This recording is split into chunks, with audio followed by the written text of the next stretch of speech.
जय हिंद साथियों, मैं अमित यादव आप सभी का स्वागत करता हूं आपके अपने परिवार सरकारी नौकरी वाले यूट्यूब चैनल पर। साथियों, इस वीडियो में हम जिस वैकेंसी के लिए डिस्कस करने वाले हैं उस वैकेंसी को मैं आपको पूरा डिटेल में बताऊंगा और साथियों बताऊंगा कि इस वैकेंसी को किन किन बच्चों के लिए फॉर्म फिल करना बहुत ही ज़्यादा ज़रूरी है, जो कि रेलवे में ग्रुप डी में आपकी बहुत ही ज़्यादा इंपॉर्टेंट रोल निभाता है किसी भी एस्पिरेंट के सिलेक्शन के लिए।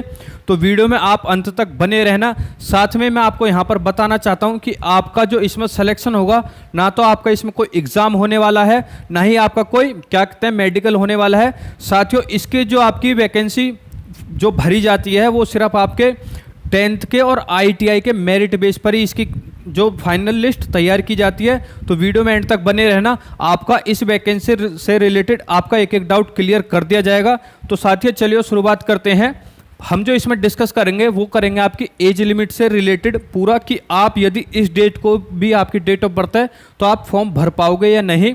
क्वालिफिकेशन की बात करेंगे, सैलरी की बात करेंगे जो कि बहुत ही ज़्यादा इंपॉर्टेंट है।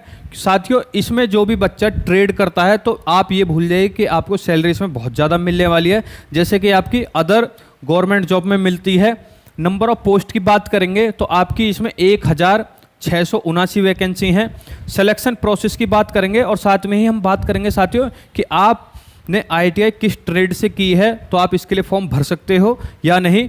तो चलिए साथियों पूरा इसको डिटेल में देखते हैं। जैसा कि RRC की तरफ से निकली है, रेलवे रिक्रूटमेंट सेल, इसकी आपकी क्या है फुल फॉर्म है। जो आपका जोन है वो है आपका नॉर्थ सेंट्रल रेलवे। ठीक है साथियों, जो इसकी ओपन डेट निकली है वो है आपकी 16 सितंबर से, यानी कल से आप इसके फॉर्म भर सकते हो। ठीक है, क्लोजिंग डेट जो है इसकी साथियों वो है आपकी 15 अक्टूबर। तो आपको इसमें साथियों पूरा एक महीना इसमें आपको फॉर्म भरने के लिए मिला है। अब आगे साथियों हम इसमें बात कर लेते हैं कि आपकी यहाँ पर क्या एलिजिबिलिटी कंडीशन है। तो आपकी नंबर ऑफ पोस्ट की पहले बात कर लेते हैं। तो नंबर ऑफ पोस्ट है यहाँ पर 1679। साथ में ही एज क्राइटेरिया, जो आपकी एज है यहाँ तक 15 अक्टूबर जो इसकी क्लोज डेट है वहाँ तक आप मिनिमम आपकी एज जो होनी चाहिए जनरल और EWS कैंडिडेट के लिए वो मिनिमम 15 साल होनी चाहिए, और लास्ट जो आपकी एज होनी चाहिए वो होनी चाहिए आपकी 24 साल। यदि आप 24 साल एक दिन के भी हैं इस क्रूशियल डेट से तो आप तब भी इसके लिए फॉर्म नहीं भर सकते हो। ठीक है, अब बात कर लेते हैं इसमें एज रिलैक्सेशन के लिए। जैसे कि हर रेलवे की वैकेंसी में या फिर हर गवर्नमेंट जॉब वैकेंसी में आपकी SC ST के लिए आपकी 5 साल का एज रिलैक्सेशन रहता है और 3 साल के लिए रहता है आपकी OBC कैंडिडेट के लिए। बात कर लेते हैं जो भी हमारे दिव्यांग भाईजान हैं उनके लिए, जो कि PWBD कहलाते हैं, उनके लिए यहाँ पर 10 साल का अलग से एज रिलैक्सेशन है जनरल और EWS वाले बच्चों के लिए। OBC की बात करेंगे जो कि हमारे दिव्यांग भाई हैं OBC कैटेगरी से, उनके लिए 13 साल, और SC ST PWBD कैंडिडेट के लिए यहाँ पर 15 साल का एज रिलैक्सेशन है। ठीक है साथियों, आगे हम बात कर लेते हैं आपकी एक्स सर्विसमैन के लिए ये आपका रिजर्वेशन है, आप इसको पूरा डिटेल में पढ़ सकते हैं। ठीक है, अब आगे हम बात कर लेते हैं कि आपकी एकदम क्रूशियल डेट है कि आप इस डेट ऑफ बर्थ को पैदा हुए हैं और लास्ट डेट आपकी होनी चाहिए। पहले हम उसके लिए बात कर लेते हैं। तो आपकी कम्युनिटी कैटेगरी जनरल के लिए आपकी जो डेट ऑफ बर्थ होनी चाहिए वो 15/10/2024 2000 से लेकर के आपकी 15/10/2009 होनी चाहिए। यदि यहाँ पर आपकी 14 अक्टूबर 2000 भी है तब भी आप इसके लिए फॉर्म नहीं भर सकते हो, और यहाँ पर आपकी 16 अक्टूबर 2009 भी है तब भी आप इसके लिए फॉर्म नहीं भर सकते हो। अब आपके एक मन में डाउट आ रहा होगा कि सर मेरी तो 15 अक्टूबर 2000 ही है, इसी डेट पर मेरी डेट ऑफ बर्थ है, क्या मैं इसके लिए फॉर्म भर सकता हूँ? तो हाँ साथियों, आप बिल्कुल इसके लिए फॉर्म भर सकते हो। जिन साथी की 15 अक्टूबर 2009 है तब भी आप इसके लिए फॉर्म भर सकते हो। ये आपकी SC के लिए है। SC के लिए जैसे मैंने आपको बताया था कि SC ST के लिए आपका 5 साल का एज रिलैक्सेशन है। तो यहाँ पर जनरल और EWS के लिए 2000 और SC ST के लिए 1995, और यहाँ पर इसके लिए 3 साल का एज रिलैक्सेशन रहता है। तो यहाँ से आपकी OBC के लिए 1997 रहेगी। ठीक है, आगे हम साथियों बात कर लेते हैं आपकी एजेंशियल क्वालिफिकेशन के लिए। The applicants should have already passed prescribed qualification on the date of issue. जितनी भी आपकी डेट ऑफ इशू है, यानी कि इस 14 सितंबर 2024 तक आपकी ITI भी कंप्लीट हो जानी चाहिए। साथ में आप आपकी 10th तो हो ही जानी चाहिए, ठीक है। एजुकेशन क्वालिफिकेशन की बात कर लेते हैं। The candidate must have passed SSC matriculation या फिर 10th क्लास पास, इसमें आपको यहाँ पर चाहिए ही, या फिर इट्स इक्विवेलेंट अंडर 10+2 एग्जामिनेशन। और जो आपके 10th में परसेंटेज होनी चाहिए इस फॉर्म को भरने के लिए, वो आपकी मिनिमम 50% तो होनी ही चाहिए। From a recognised board must have passed ITI in relevant trade. तो आपको साथियों यहाँ पर आईटीआई भी आपको पास होनी ही चाहिए। किस डेट तक? आपको इस डेट तक भी, यदि आपका इस तारीख को भी रिजल्ट आया है 14 सितंबर 2024 तक आईटीआई का फाइनल रिजल्ट, तब भी आप इसके लिए फॉर्म अप्लाई कर सकते हो, ठीक है साथियों। तो यहाँ पर आपकी मोटे तौर पर आपको क्या क्वालिफिकेशन चाहिए? एक तो आपकी 10th पास होनी चाहिए, साथ में आपको आईटीआई चाहिए किसी भी एक रिलेटेड ट्रेड से, ठीक है। उम्मीद करता हूँ कि आपका, जैसे कि यहाँ पर आपकी फिटर की वैकेंसी है तो इसमें आपकी आईटीआई ट्रेड क्या होनी चाहिए? फिटर में होनी चाहिए। वेल्डर G&E के लिए वेल्डर की होनी चाहिए। आर्मेचर वाइंडर के लिए आर्मेचर वाइंडर के लिए होनी चाहिए। मैकेनिस्ट के लिए आपकी मैकेनिस्ट ट्रेड में क्या आपकी क्या होनी चाहिए? आईटीआई। तो यहाँ पर आप चाहें तो इसका स्क्रीनशॉट भी ले सकते हैं। यदि मैं आपको एक एक करके बताऊंगा तो उसमें टाइम लग जाएगा, ठीक है साथियों। ये आपकी जितनी भी ट्रेड हैं, यानी आपकी जो जितनी ट्रेड हैं वो हैं आपकी टोटल 22 ट्रेड हैं। तो यदि आपका इन 22 ट्रेड में से आपने जिस भी ट्रेड में आपने आईटीआई की है, आप इसके लिए फॉर्म भर सकते हैं। आगे साथियों हम बात कर लेते हैं आपकी इसकी एप्लीकेशन फ़ीस के लिए। तो इसकी जो एप्लीकेशन फ़ीस है वो नॉन रिफंडेबल है, इसमें लगेगी 100 रुपये। और हम यहाँ पर बात कर लेते हैं किसको इस फॉर्म को भरने के लिए बिल्कुल 0 रुपये चाहिए। तो यदि आप SC कैंडिडेट हैं, ST हैं, PWD हैं, साथ में वुमेन है, वुमेन चाहे किसी भी कैटेगरी से हो, general, OBC, EWS, SC, ST, PWD किसी भी कैटेगरी से हो, और फीमेल हैं तो उनके लिए यहाँ पर जो फीस रहेगी वो रहेगी आपकी 0 रुपये। तो आपको फॉर्म भरने के लिए यहाँ पर 1 भी रुपया नहीं देना है। अब बात कर लेते हैं कि यहाँ पे एप्लीकेशन फॉर्म कौन कौन देगा। तो आपके जनरल के बॉयज़, ठीक है, EWS के मेल कैंडिडेट और साथ में आपके OBC के मेल कैंडिडेट, इन 3 कैटेगरी के मेल कैंडिडेट यहाँ पर फीस देंगे 100 रुपये।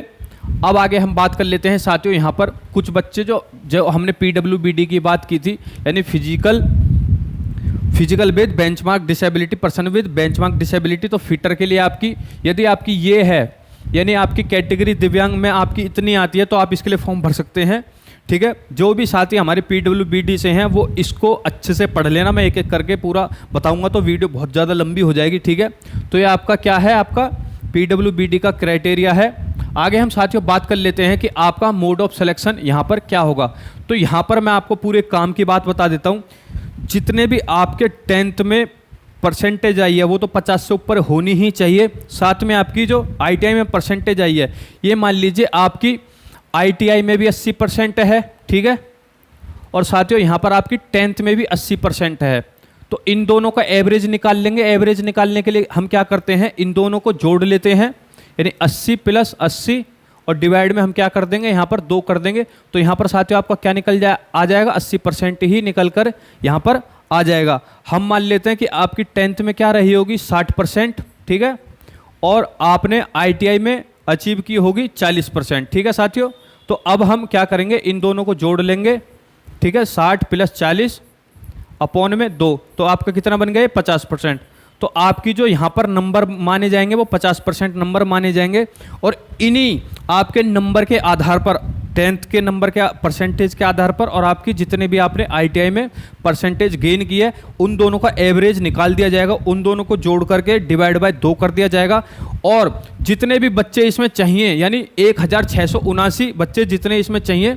और साथियों ये जो आपकी डॉक्यूमेंट वेरिफिकेशन के लिए जो बच्चे चाहिए होंगे वो आपके 1.5 गुना चाहिए होंगे। जैसे यहाँ पे 1600 प्लस वैकेंसी है तो आपको यहाँ पर बच्चे बुला लिए जाएंगे 2400 प्लस, ठीक है, डॉक्यूमेंट वेरिफिकेशन के लिए। जैसे यहाँ पे बोल भी दिया गया, there will be no written test और वाइवा, ठीक है। और ये जो आपकी फाइनल मेरिट लिस्ट लगेगी ये यूनिट वाइज, ट्रेड वाइज और साथ में आपकी कम्युनिटी वाइज लगेगी। यानी कम्युनिटी का यहाँ पर क्या मतलब है, general, OBC, EWS, SC, ST को लेकर के, ठीक है, ये आपकी कम्युनिटी है, ठीक है। कैलकुलेशन ऑफ मार्क्स जो होंगे वो मैं आपको पहले ही यहाँ पर बता चुका हूँ कि आपके 10th के मार्क्स की परसेंटेज और आपकी ITI की परसेंटेज जोड़ करके उनका क्या कर दिया जाएगा, एवरेज निकाल दिया जाएगा, वही आपकी फाइनल मेरिट लिस्ट मानी जाएगी। अब यहाँ पर हम बात कर लेते हैं ट्रेनिंग पीरियड के लिए। तो ट्रेनिंग पीरियड के लिए जो आपकी यहाँ पर वैकेंसी निकाली गई है वो 1 साल तक आपकी इसमें क्या चलेगी, ट्रेनिंग चलेगी। अब बहुत सारे बच्चे ये बोलेंगे सर जब ये परमानेंट जॉब नहीं है तो आप यहाँ पर इस वैकेंसी को क्यों बता रहे हो। साथियों इसका एक रीज़न है, जैसा कि आप सब जानते हैं कि आरआरबी रेलवे रिक्रूटमेंट बोर्ड आपकी यहाँ पर ग्रुप डी की वैकेंसी निकालने वाली है, ठीक है। और मैं पिछली वाली जो मैंने आपको वैकेंसी बताई थी अप्रेंटिसशिप वाली, उसमें भी मैं आपको बता चुका हूं। तो यहाँ पर मान लीजिए यदि आपकी 1 लाख वैकेंसी आती हैं, मान लीजिए, ठीक है, यदि यहाँ पर आपकी क्या आती हैं 1 लाख वैकेंसी आती हैं, तो ये जो 25,000 इसमें से जो वैकेंसी रहेंगी ये रिजर्व रहेंगी किसके लिए, ये रिजर्व रहेंगी ITI वाले बच्चों के लिए जिन्होंने अप्रेंटिसशिप की है रेलवे से, इनके लिए। ये मान लीजिए यदि आप पेपर रिटर्न का पेपर देते हो और आप ITI नहीं करते हो तो आपकी कट ऑफ मान लीजिए यहाँ पर कितनी गई है 75 नंबर, कितने में से 100 में से। तो ITI जिन्होंने अप्रेंटिसशिप कर रखी होगी उनका यहाँ पर साथियों यहाँ पे हो जाएगा 45 से 50 नंबर पे सिलेक्शन 100 में से। जिन्होंने ITI नहीं की है उनका तो हो रहा 75 नंबर पे सिलेक्शन रेलवे में, लेकिन जिन्होंने अप्रेंटिसशिप कर रखी है उनका 45 से लेकर के 50 नंबर पे ही सिलेक्शन हो जाएगा। यानी यहाँ पर आपको रेलवे के ग्रुप डी में कितने नंबर की छूट मिल जाएगी, करीब करीब 25 से लेकर के 30 नंबर। अब आप ये बताइए यदि आप इसमें तैयारी कर रहे हैं, कंपटीशन में यदि आप तैयारी कर रहे होंगे तो आपको यहाँ पर साथियों पता होगा कि एक एक नंबर की क्या यहाँ पर एक एक नंबर पे साथियों 10-10 हज़ार बच्चे यहाँ पर कंपटीशन में रहते हैं फाइनल में। अब आपको सीधा सीधा यहाँ पर 25 से 30 नंबर की छूट मिलेगी। आपको इधर ज़्यादा मेहनत करने की ज़रूरत नहीं है। यदि आप पढ़ाई में बहुत ज़्यादा कमज़ोर हैं, आपको लगता है कि सर मैं तो 100 में से 50-45 नंबर ही ला सकता हूँ, तो साथियों यहाँ पर आपको अप्रेंटिसशिप बिल्कुल करनी ही चाहिए। 1 साल में तो बच्चे तैयारी भी करते हैं, 3-4 साल निकल जाते हैं और पता भी नहीं चलता है 3-4 साल कहाँ निकल गए यहाँ पे। और साथियों यहाँ पर आपको एक्सपीरियंस भी मिलेगा रेलवे के साथ काम करने के लिए। जब आप ग्रुप डी में लग जाओगे तो आपको पता रहेगा कि कौन सी ट्रेड आपके लिए ठीक रहेगी। जैसे कि मान लीजिए जैसे रेलवे ग्रुप डी में वर्कशॉप है, तो इसमें साथियों आपको मैक्सिमम जो काम करना होता है 3 से लेकर के 4 घंटे ही काम करना होता है, ठीक है। और यहाँ पर जैसे आपने रेलवे में फाटक पे देखा होगा, जो फाटक उठाते हैं गिराते हैं उनके साथियों 8-8 10-10 घंटे की यहाँ जॉब रहती है, लेकिन वर्कशॉप में 3 से 4 घंटे मैक्सिमम आपको काम करना पड़ता है। और काम भी आपको सिर्फ रहेगा 1-1.5 घंटे का। तो आपको इतना भी एक्सपीरियंस मिलेगा, जब भी मैं रेलवे ग्रुप डी में लगूंगा तो मुझे कौन सी ब्रांच में रेलवे ग्रुप डी में मुझे जॉब चाहिए, ठीक है। तो बहुत तगड़ा आपको एक्सपीरियंस मिलने वाला है। स्टाइपेंड की बात करें जो आपको यहाँ पर अप्रेंटिसशिप यानी ट्रेनिंग के दौरान मिलने वाली है, वो यहाँ पर कहीं कहीं पर 7,000 मिलती है, ठीक है साथियों, और कहीं कहीं पर साथियों ये 8,000 मिलती है। तो इतना आपका क्या रहता है, वेरिएबल रहता है, ठीक है। लेकिन आपको ये नहीं देखना, आपको ये देखना है कि आने वाले 1 साल बाद आपको यहाँ पर रेलवे ग्रुप डी की तरफ से पूरा 25 से लेकर के 30 नंबर में जब भी ये वैकेंसी होगी तभी आपको यहाँ पर छूट मिलने वाली है। तो सबसे बड़ा फ़ायदा बस यहाँ पर यही है, अगर आप मेरे कहने से चलो तो रेलवे ग्रुप डी में आपकी 25% आपकी क्या रहती हैं, वैकेंसी रिजर्व रहती हैं, ठीक है साथियों। अब आगे हम साथियों बात कर लेते हैं आपकी मोड ऑफ एप्लीकेशन के लिए। तो आपको यदि इसका फॉर्म भरना है तो आप इस वाली वेबसाइट से जाके भर सकते हैं www.rrc.pryj.org, ठीक है साथियों। अब आपको यहाँ पर चाहिए क्या, डॉक्यूमेंट में आपको आधार कार्ड या फिर पैन नंबर, इनमें से आपको एक चाहिए। और साथियों यहाँ पर आपकी क्या होना चाहिए, मार्क्स आपके हों या फिर आपको CG पे मिली हो वो आपको फिल करनी पड़ेगी, प्रेफरेंस देनी पड़ेगी एक डिवीज़न के लिए। और मैं आपको यहाँ पर बताना चाहता हूँ कि बहुत सारे बच्चों के दिमाग में ये आ रहा होगा सर इतनी आपको डिवीज़न निकली हैं 4 से 5, मैं हर एक डिवीज़न में फॉर्म भर सकता हूँ, क्योंकि बच्चों के दिमाग में ये रहता है कि यदि इस डिवीज़न की कट ऑफ कम गई तो मेरा वहाँ सिलेक्शन हो जाएगा। साथियों ऐसा नहीं होगा, आपको पहले ही दिमाग में ये भर लेना कि मुझे इसी डिवीज़न से अप्रेंटिसशिप करनी है, चाहे सिलेक्शन हो या ना हो। रेलवे ने भी आपको यहाँ पर एक ही मौका दिया है कि आप किसी एक ही डिवीजन से यहाँ पे फॉर्म भर सकते हो, 2 डिवीजन से आप यहाँ पर फॉर्म नहीं भर सकते हो, ठीक है। तो साथियों यहाँ पर यही लिखा हुआ है आपका division workshop trade ETC where carefully the computerised merit list will be prepared only the basis of division information filled by the applicant online application, ठीक है। तो आपको यहाँ पर अच्छे से फॉर्म भर देना है, ठीक है। आगे हम बात कर लेते हैं, application are advise to indicate their active mobile number and valid email. जो भी आपको रेलवे की तरफ से जानकारी मिलेगी वो या तो आपके मोबाइल नंबर पे मिलेगी और साथ ही आपके ईमेल पे। तो आप मोबाइल नंबर और ईमेल वही डालें जो आप एक्टिव रहते हैं, वो आपके पर्सनली होने चाहिए। यदि आप किसी साइबर कैफ़े वाले भाई से फॉर्म भराते हो तो वो साथी करते क्या हैं, जल्दीबाजी में अपनी ईमेल डाल देंगे, अपना मोबाइल नंबर डाल देंगे, लेकिन आपको नहीं करना। आपको अपनी ईमेल और अपना, यदि आपके पास ईमेल नहीं है तो आप ईमेल बना लीजिए बिल्कुल डेडिकेटेड, जिसके आप हर महीने या फिर आप देखते ही हो, ठीक है। और यहाँ पर जैसे बता दिया, मैंने आपको बता दिया, choice of only one division one workshop is permitted, यानी आपको सिर्फ एक ही डिवीजन से आपको यहाँ पे आप फॉर्म भर सकते हो। आगे साथियों हम बात कर लेते हैं कि आपको इसमें क्या क्या डॉक्यूमेंट चाहिए होंगे और आपको यहाँ पर कौन कौन से सर्टिफिकेट चाहिए होंगे, ठीक है। तो आपका जैसे कि आपको यहाँ पे आपकी क्वालिफिकेशन है, आपकी 10th की यहाँ पे मार्कशीट चाहिए, certificate for proof of date of birth, यानी जो आपकी डेट ऑफ बर्थ का सर्टिफिकेट है वो आप 10th क्लास की मार्कशीट भी लगा सकते हैं, ठीक है। Consolidate ITI marksheet of all semester, जो आपके सारे सेमेस्टर हुए हैं ITI में, उसमें आपकी क्या चाहिए, यहाँ पर सेमेस्टर की क्या चाहिए, marksheet, provision by national trade certificate indicate marks, ठीक है। तो आपका ITI का NCVT या फिर SCVT से जो भी आपका सेमेस्टर से आपके जितने मार्क्स टोटल हैं उनके सब आपके क्या चाहिए, सर्टिफिकेट चाहिए। यदि आप डिसेबिलिटी से फॉर्म भरते हैं तो आपको यहाँ पर आपको डिसेबिलिटी आपका सर्टिफिकेट भी दिखाना पड़ेगा, कास्ट सर्टिफिकेट यदि आप यहाँ पर फ़ायदा लेना चाहते हो, क्योंकि जनरल की ओबियसली बात है आपकी कट ऑफ ज़्यादा जाएगी, ST कैंडिडेट की कम जाएगी, OBC की जनरल से थोड़ा कम जाएगी, तो आपको यहाँ पर ये भी प्रोड्यूस करना होगा, यानी ये आपको पहले ही सर्टिफिकेट आपको दिखाना होगा, ठीक है। आगे हम यहाँ पर साथियों बात कर लेते हैं डॉक्यूमेंट की। तो यहाँ पर आपको applicants are required to upload scanned copy, जो आपका फ़ोटो होगा वो स्कैन्ड होना चाहिए, ठीक है, कलर फोटोग्राफ। और इसका जो साइज़ रखा गया है साथियों, साइज़ 3.5 सेंटीमीटर मल्टीप्लाई 3.5 सेंटीमीटर, ठीक है साथियों। और यहाँ पर जो इसका साइज़ है वो 20 KB से लेकर के 70 KB का ही होना चाहिए। और ये जो आपका फ़ोटो है यह आपका 3 महीने से पहले ना हो, यदि आपने अब तक आपका कोई 3 महीने से पुराना फोटो तो आप नया फ़ोटो खिंचवाएं, उसके बाद आप इसके लिए फॉर्म भरें, ठीक है। स्कैंड आपके सिग्नेचर चाहिए, जिसका आपका ये आपका क्या है, साइज है, ये आपका पूरा क्या रहेगा, शुड बी बिटवीन, यानी 20 से लेकर के 30 KB के बीच आपका क्या होना चाहिए, सिग्नेचर के साइज होना चाहिए, ठीक है साथियों। आगे हम यहाँ पर बात कर लेते हैं। चलिए साथियों अब हम इसमें देख लेते हैं कि किस डिवीजन से आपकी कैटेगरी वाइज कितनी यहाँ पर वैकेंसी निकली है। जैसे कि आपके प्रयागराज डिवीज़न है, ठीक है, ये आपकी मैकेनिकल डिपार्टमेंट के लिए ये आपकी टोटल वैकेंसी है, ये आपकी टोटल वैकेंसी है, ठीक है, 364। ये इलेक्ट्रीशियन डिपार्टमेंट है, ये आपका टोटल वैकेंसी है 339। और ये क्या कहते हैं, जनरल के लिए 138, OBC के लिए 90, SC के लिए 50, ST के लिए 26, EWS के लिए 35 और टोटल हैं आपकी 339 वैकेंसी हैं। ये आपकी एक्स सर्विसमैन के लिए 8 हैं और जो भी आपकी ये PWBD कैटेगरी हैं ये उनके लिए वैकेंसी हैं। आगे बात कर लेते हैं झांसी डिवीज़न से लेकर के, तो जो आपकी ट्रेड है fitter, electrician, mechanical, painter, carpenter, black Smith, welder, Turner, machinist और ये जो भी आपकी कंप्यूटर ऑपरेटर की हैं, टोटल जो स्लॉट्स इसमें वैकेंसी है झांसी डिवीज़न में 497 है। जनरल के लिए 203, OBC के लिए 135, SC के लिए 75, ST के लिए 36 और EWS के लिए 48 और टोटल है आपकी 439। ये एक्स सर्विसमैन के लिए हैं 15 और ये अपनी हैं PWBD कैंडिडेट के लिए। आगे देख लेते हैं आपकी वर्कशॉप झांसी में ही, ये आपकी अलग अलग ट्रेड हैं, ये टोटल वैकेंसी 183 है और ये हैं साथियों आपकी यहाँ पर कैटेगरी वाइज।